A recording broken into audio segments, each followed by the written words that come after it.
Hello दोस्तों, मैं हूं आपका दोस्त एडवोकेट सिविल प्रताप सिंह। आज हम बात करेंगे एक अहम मामले की और एक ऐसा मुद्दा जिसमें अक्सर आपने देखा होगा कि उसी के वजह से विवाद स्टार्ट होता है। जैसे कि हम बता रहे हैं, आज का ये वीडियो हमारा है, किसी भी व्यक्ति का जो अवैध निर्माण है या अवैध घर बना के रह रहा हो, उसे गिरवाया कैसे जाए। अब देखिए, इसकी दो तीन कंडीशन अलग अलग होती हैं। अब वो क्या कंडीशंस पे यह निर्भर करता है कि आपका क्या परिस्थितियों में घर बना या आपकी ज़मीन किन परिस्थितियों में आपके कब्जे में नहीं है, वो अलग अलग बातें हैं। जैसे कि अक्सर आपने ये देखा होगा कि ज़मीन किसी और के नाम पे है, खतौनी अर्थात जो ज़मीन का कागज़ है वो किसी और के नाम पे है, लेकिन वास्तव में उस पर कब्जा कोई और है। एक पहला ये सबसे बड़ा विवाद है। दूसरा ये कि आपके नाम पे ज़मीन नहीं है और कब्जा आपने करके रखा है, दूसरा विवाद।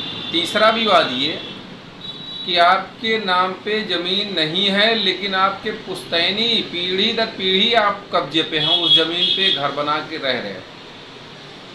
ये अलग अलग कंडीशंस हैं। पहली बात तो ये समझिए, ये विवाद इसलिए है क्योंकि पहले के ज़माने का मतलब क्या है कि आज से 50 साल पहले, 70-80 साल पहले होता क्या था। बाबा के ज़माने में होता ये था कि एक दूसरे से बातचीत हो जाती थी कि भाई ये ज़मीन तुम ले लो, हमको पैसा दे दो। इस तरह से ज़मीनों का खरीद और बेच होती थी। और पहले के लोग इतना ईमानदार थे कि भाई हमने उस पैसे ले लिया है, 100-200 में तो ज़मीनें बिक जाया करती थी, ऐसा हम लोग सुनते हैं बुजुर्गों से। छोटे इस धनराशि में वो ज़मीन बिक गई, कब्जा भी मिल गया। भाई ऐसे तो किसी का ज़मीन आप कब्जा कर नहीं सकते, जाहिर सी बात है कि भाई कुछ ना कुछ तो बात होगी। अगर अभी आप ज़बरदस्ती जाइए किसी की ज़मीन कब्जा करने के लिए, वो कब्जा करने देगा? तो इसका मतलब आप पीढ़ी दर पीढ़ी अगर खेती करते चले आ रहे हैं उस ज़मीन पे, या घर बना के रह रहे हैं, या खेती और घर दोनों है, तो फिर इसका मतलब ये है कि जिसकी भी वो ज़मीन है या उसके ऊपर अदा बाबा ज़माने से आपने ख़रीदा होगा, उससे बाबा से ख़रीदा होगा, उसके पिता से ख़रीदा होगा, लेकिन ख़रीदा होगा, लेकिन अब रजिस्ट्री नहीं करवाया आपने, तो नाम उसी का चला आ रहा है। तो जो आने वाली पीढ़ी है, तो यह नेट का ज़माना, इंटरनेट का ज़माना, दुनिया इतना होशियार हो गई, खतौनी निकाला, नेट पे चढ़ा, अरे ये तो मेरी ज़मीन है यार, मेरे नाम पे है, भले वो रह रहा है। तो भैया वकील साहब से गए। अब वकील साहब भी करें क्या न करें, मुकदमा तो बताएंगे भैया ये कर लो, ऐसा हो जाएगा, वो हो जाएगा, खाली हो जाएगा, चलिए ठीक है। अब लेकिन आपको बताएं कि अगर आपकी ज़मीन भूमिधरी है और वो कब्जे में है, घर बना के रह रहा है, भूमिधरी की ज़मीन में बता रहा हूँ। अगर आपने कोई विवाद पहले से किया है तो भी उसमें भी इंक्लूड करिए कि पहले से इस पे मुकदमा चल रहा था, इसमें ये हमने एप्लीकेशन दिया, सारी चीज़ों को बताते हुए आप ध्वस्तीकरण वाद दायर करिए। सीनियर डिवीज़न, जूनियर डिवीज़न, जो सिविल कोर्ट होती है उसमें सीनियर डिवीज़न, जूनियर डिवीज़न, अलग अलग मालियत के हिसाब से मुकदमों का निस्तारण सीनियर डिवीज़न और जूनियर डिवीज़न के यहाँ किया जाता है।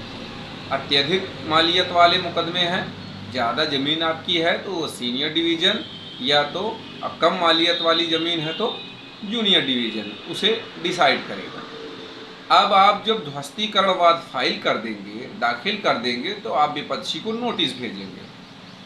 3 नोटिस पे अगर आ जाता है, देखिए अब इसके बाद 2 कंडीशन फिर बने, एक नहीं आया तब क्या होगा, एक आ गया तब क्या होगा। अगर आपका खिलाफ पार्टी आ जाता है कोर्ट में 3 नोटिस के अंदर या 3 नोटिस के बाद, जब भी वो आ जाता है, तो चलेगा मुकदमा, वो जवाब दाखिल करेगा, फिर सुनवाई होगी, उस पर आदेश पास। अगर वो नहीं आता, विपक्षी आपका आया ही नहीं, तो आप तुरंत एक्स पार्टी करा लीजिए। अगर विपक्षी नहीं आया उस मुकदमे में तो आप एक्स पार्टी करा लो, एक पक्षी आदेश करवा लो। उसके फिर तुरंत बाद आप जैसे ही एक पक्षी आर्डर होगा, आप एग्जीक्यूशन वाद फाइल कर दो, एग्जीक्यूशन सूट, इजरा। जब आप इजरा फाइल कर देंगे, अब इजरा क्या है, उसी कोर्ट में जिस कोर्ट से आपको आदेश मिला है, एक्स पार्टी का, उसी कोर्ट में जब आप इजरा फाइल कर देंगे, इजरा का मतलब है कि उस आदेश का पालन कराने के लिए आदेश ले लीजिए।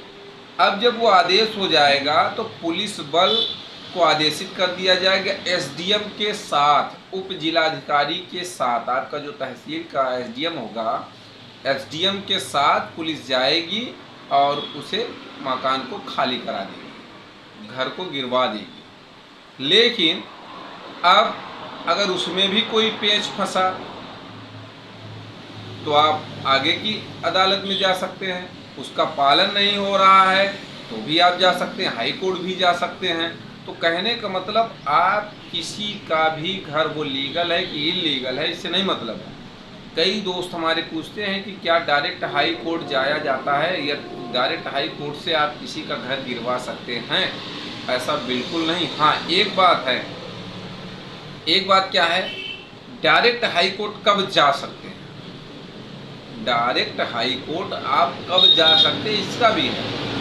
अगर आप का घर सेंट्रल गवर्नमेंट गिरवा रहा है, स्टेट गवर्नमेंट गिरवा रहा है, स्टेट गवर्नमेंट की कोई अथॉरिटी गिरवा रही है, डेवलपमेंट अथॉरिटी होती है ना स्टेट गवर्नमेंट, नगर निगम गिरवा रहा है, इस तरह से, या रेलवे डिपार्टमेंट गिरवा रहा है, तो इस तरह से वाद को आप डायरेक्ट हाई कोर्ट में भी चैलेंज कर सकते हैं, डायरेक्ट हाई कोर्ट आप जा सकते हैं। ये गलत ध्वस्तीकरण हो रहा है, तो इससे आपको बेनिफिट मिलेगा। दूसरी बात ये कि अगर आपका सब कुछ सही रहा, एसडीएम महोदय ने घर वो गिरवा दिया, अगर आप चाहते हैं भाई आपका सारा चीज़ें सब कुछ ओके है, इजरा फाइल हो गया, सब कुछ हो गया, आर्डर हो गया उसमें भी, तो एसडीएम जाएगा पुलिस बल के साथ, वो डिमोलिश करवाएगा। अब उसके बाद भी एक कार्रवाई बचती है, आपको कर लेना चाहिए। उसके बाद आप सीपीसी की धारा 148A